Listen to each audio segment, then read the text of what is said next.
ক্যানিং পশ্চিমে তৃণমূল এজেন্টকে মারধরের অভিযোগ কেন্দ্রীয় বাহিনীর বিরুদ্ধে। বুথের সামনে বিক্ষোভ দেখুন। ক্যানিং পশ্চিমে দক্ষিণ 24 পরগনা তৃণমূল প্রার্থী, তৃণমূল কর্মী, তৃণমূল সমর্থকদের বিক্ষোভ।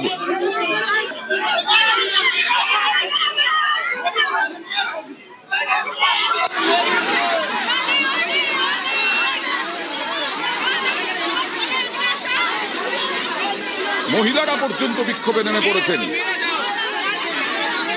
বাহিনীর সঙ্গে বচসা রীতিমতো তৃণমূল কর্মীদের। বারবার প্রশ্ন উঠছে কেন্দ্রীয় বাহিনীর এই ভূমিকা কেন। কথা বলবো প্রতিনিধি অনুপের সঙ্গে। কি এমন হলো যে এই রকম বিক্ষোভের মুখে কেন্দ্রীয় বাহিনীর জওয়ানরা এমনকি মহিলা তৃণমূল কর্মীরাও বিক্ষোভ দেখাচ্ছেন? দেখো, প্রথমত জানাই যে ক্যানিং এর পশ্চিমের যে তৃণমূল প্রার্থী পরশুরাম দাস, যিনি অভিযোগ করেছেন যে তৃণমূলের নির্বাচনের যে এজেন্ট ছিল এই যে 100 নম্বর বুথে গান্ধী কলোনির শিশু বিদ্যালয়, সেই প্রদীপ দাসকে মারধর করা হয়েছে।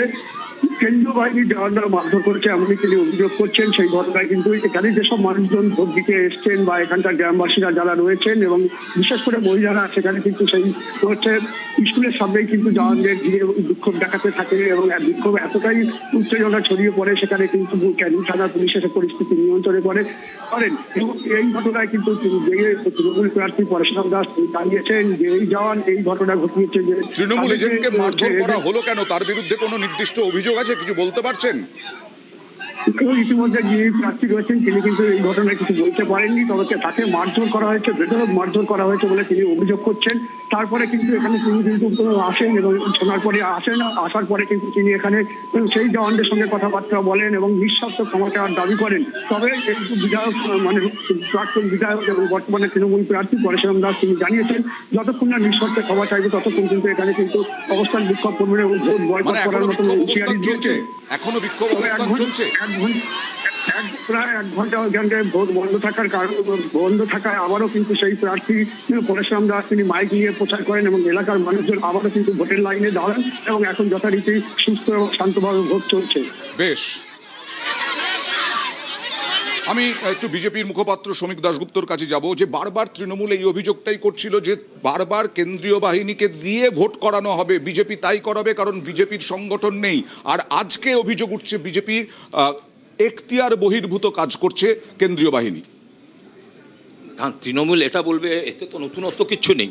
এবার আপনাকে ভাবতে হবে যে আমরা কি চিত্র দেখে অভ্যস্ত। আমরা দেখেছি তৃণমূলের গুন্ডা, আপনি একটু আগে একটা প্রসঙ্গে বললেন লুঙ্গি পরে, উড়ন্ত লুঙ্গির দুরন্ত লাথি মেরেছে পুলিশকে, পরে তার বাড়িতে অনেক খাবার দাবার পাঠানো হয়েছে। এই চিত্র দেখে অভ্যস্ত যে তৃণমূলের গুন্ডারা মারবে, পুলিশ টেবিলের তলায় লুকোবে, পুলিশ লাথি খাওয়ার পরে যেই মারবে সেই গুন্ডার বাড়িতে খাবার পৌঁছবে। সেখানে আজকে উল্টো দেখছি যে পুলিশ মারছে তৃণমূলী গুন্ডাদের। এবার এই নির্বাচনে যেটা তৃণমূল কর্মীদের ঘরে ঢুকে আপনি আমায় বলুন, ওখানে আপনি বলুন কংগ্রেস, সিপিএম, আইএসএফ, বিএসএফ এর মানেনি কেন? আপনারা রিপোর্টার খুব ভালো করে জানেন, আমরা গ্রাসরুটে কাজ করি। এই আজকে যাদের বলছেন বাড়ি গিয়ে গিয়ে মেরেছে, এরাই বাড়ি গিয়ে গিয়ে ভোটারদেরকে এতদিন সন্ত্রস্ত করেছে। সেই ধরনের নিশ্চয়ই কোনো অভিযোগ ছিল, তো হঠাৎ কোনো কাজ নেই। আর যারা এসছে কেন্দ্রীয় বাহিনী তাদেরকে কি ফটো আই কার্ড দিয়ে বলে দিয়েছিল এই সরকারি এরা আমার কর্মী? তাহলে তো বলতে হবে যে এই সরকারই বলেছে এরা আমার কর্মী, গুন্ডা, এদেরই মারো। নয়তো বাইরে থেকে কেউ এসে তো জানার কথা নয় এ তৃণমূল কর্মী কিনা। ওদের টার্গেট ছিল যারা অশান্তি করতে চাইবে তাদেরকে মারবে। চন্দ্রবাবু, এর আগে আপনারা বারবার মোদীকে গুন্ডা বলেছেন, অমিত শাহকে গুন্ডা বলেছেন, একেবারে শীর্ষস্থানীয় তৃণমূল বিজেপি সেই কারণে সুযোগ পাচ্ছে এদেরকে গুন্ডা বলতে। যে কোনো নির্বাচনে হার সুনিশ্চিত বুঝতে পারলে মস্তিষ্ক বিভ্রাট ঘটে জানি, কিন্তু এই ধরনের অপ্রাসঙ্গিক অযৌক্তিক অর্বাচীনের মতো কথা একজন আমার সহকর্মী বলেছেন, শুনে আমার খুব বেদনা হলাম আমি। সেটা মানুষ বুঝবে।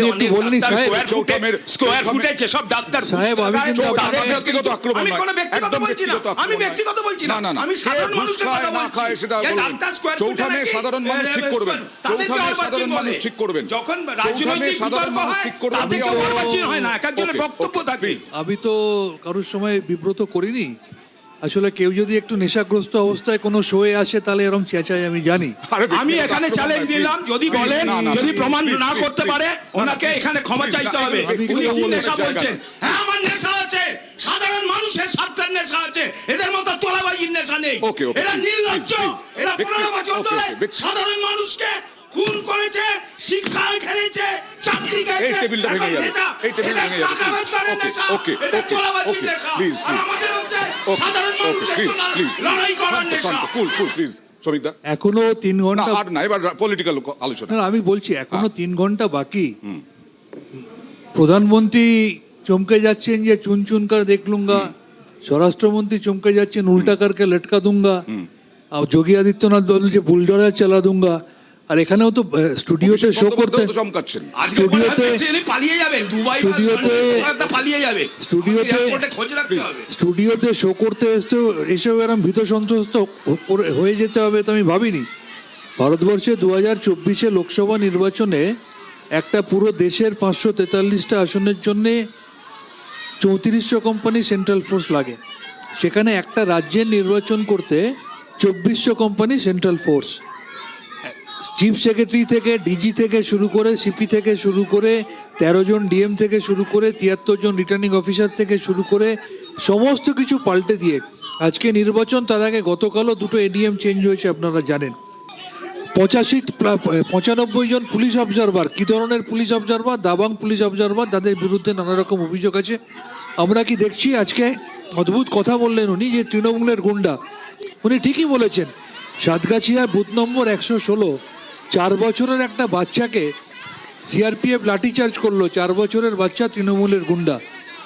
ফলতায়, আরে আচ্ছা আমি কি বলবো না?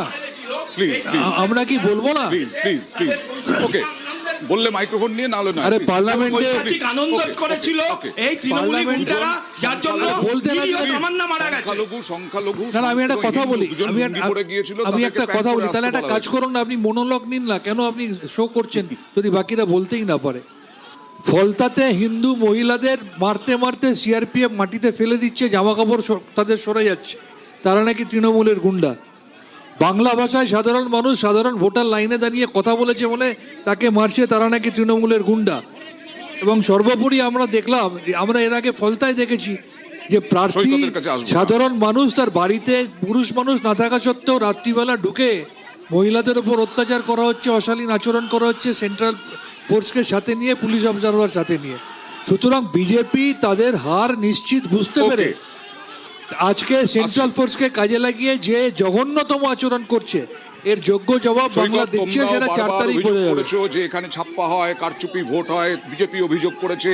এবার একেবারে নজিরবিহীন ভাবে কেন্দ্রীয় বাহিনী নিয়ে আসা হয়েছে। কেন্দ্রীয় বাহিনী ভালোভাবেই তো ব্যবহার করা হচ্ছে তাহলে। এবং প্রথমত হচ্ছে কেন্দ্রীয় বাহিনী সব জায়গায় যে সঠিক কাজ করছে এমনটা নয়। অতি সক্রিয়তা কেন্দ্রীয় বাহিনীর আমাদের নজরেও এসছে, কিন্তু মুশকিল হচ্ছে এই রাজ্যের মাটিতে 11 সাল থেকে 26 সাল, এই 15টা বছর এই রাজ্যে নির্বাচনগুলোকে এমন প্রহসনে পরিণত করেছে তৃণমূল কংগ্রেস।